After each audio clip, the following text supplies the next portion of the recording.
lagi maha berkarya. Jika seorang fasik datang kepadamu membawa suatu berita, maka telitilah kebenarannya.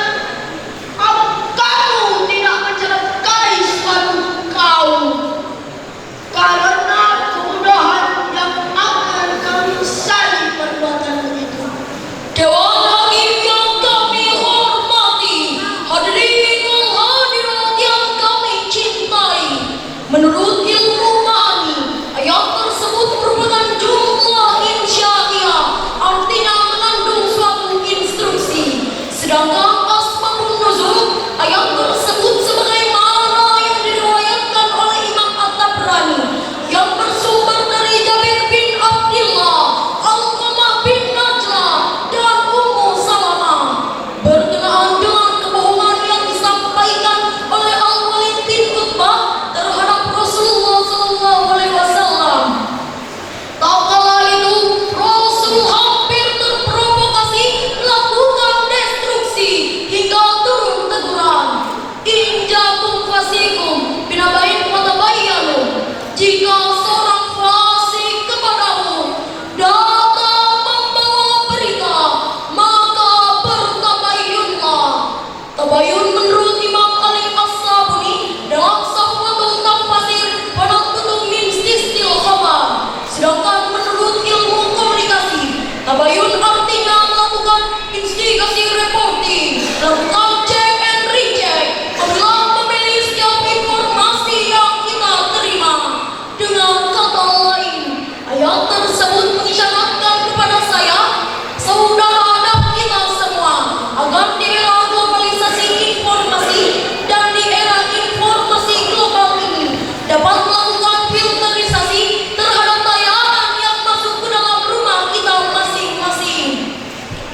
Hidup jangan ibarat pucuk bambu, hadirin. Kemana angin berhembus, ke situ ia mengarah. Angin ke timur ikut ke timur, angin ke barat ikut ke barat. Orang barat merayakan Valentine, ikut merayakan Valentine. Orang barat minum minuman keras, ikut bermabuk-mabukan. Orang barat kau bebas ikut kumpul kebo. Orang barat main judi, ikut main getok dan remi. Namun hadirin, hidup harus laksana ikan yang berada di laut, airnya asin, tetapi ikannya tidak terbawa asin. Artinya tidak mudah tergusur oleh tayangan barat. Tuntunan tetap menjadi tuntunan, tontonan tetap menjadi tontonan. Sebagaimana dalam Al-Quran, surah Al-Imran ayat 196 sampai 197. La yaghurrannaka taqallubul ladzina kafaru fil bilad. Mata'un qalil,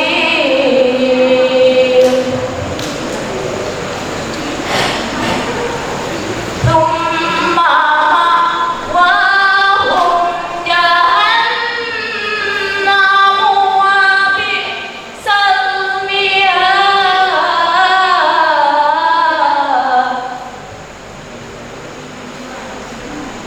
Jangan sekali-kali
Hadirin, sebab kalau iman tidak melekat, takwa tidak menjadi ajiman penyelamat, niscaya akan terlena oleh maksiat, terpedaya oleh nafsu syahwat, maka Allah akan mengazab di dunia maupun di akhirat. Nauzubillah, summa nauzubillah. Sebagai contoh, Allah haramkan khamar, tetapi manusia terlena oleh budaya mabuk-mabukan ala barat. Maka Allah turunkan penyakit psikotropika substance yang dapat merusak mental jiwa manusia. Dan ketika Allah haramkan zina, tetapi manusia terlena oleh pergaulan bebas ala-ala Hollywood, maka Allah turunkan penyakit AIDS yang dapat membunuh manusia secara perlahan-lahan, bahkan mengerikan. Bahkan Rasulullah SAW bersabda, "Iza zahara zina wa riba fil qaryati faqad hulu li anfusihim azab Allah." Jika perbuatan zina dan riba telah bebas pada suatu negara, seolah-olah halal bagi diri dan bangsanya, maka akan diturunkan azab Allah Subhanahu wa Ta'ala. Oleh karena itu, dikala gempa tiba, Banjir mampir. Angin puting beliung berganggu. tsunami menjadi-jadi, tanah longsor makin nyosor, menelan ratusan jiwa masyarakat milik kita. Sebagai orang yang beriman, kita harus meyakini bahwa bangsa kita masih dililit dengan kemungkaran, kemaksiatan, dan kebobrokan akhlak bangsa lainnya yang disebabkan oleh tayangan-tayangan yang tidak etik. Padahal Syauqi dalam kubah syairnya mengatakan, sesungguhnya bangsa-bangsa akan jaya, suatu bangsa akan maju bila ditopang dengan akhlakul karimah. Namun sebaliknya, suatu bangsa akan jatuh tersungkur, rusak binasa bila tidak ditopang dengan akhlakul karimah. Dewan Hakim yang kami muliakan, hadirin wal hadirat yang kami cintai, dalam rangka menghadapi era globalisasi informasi dan komunikasi, kita akan dituntut untuk mencetak orang-orang pintar, teknokrat-teknokrat brilian, politikus-politikus cerdas.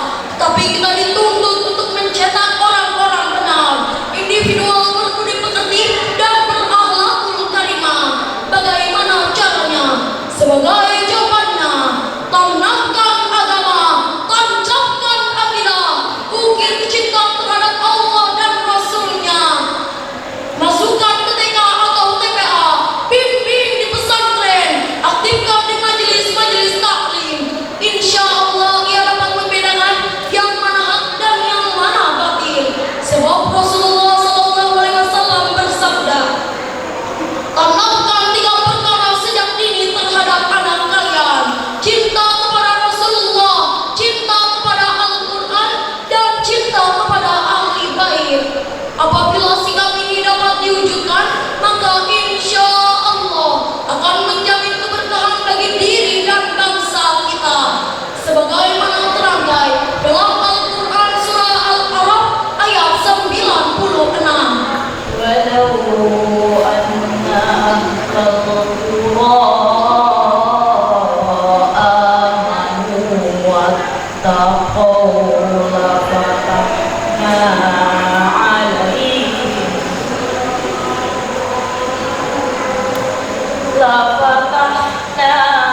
alaihim barakatin minas samai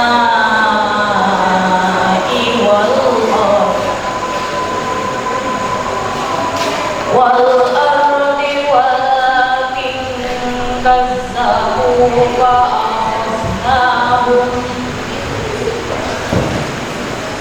fa'akhadnahum bima kanu yaksibun.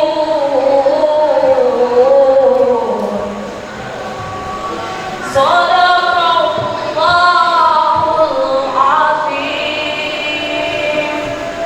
Dan sekiranya penduduk negeri beriman dan bertakwa, kami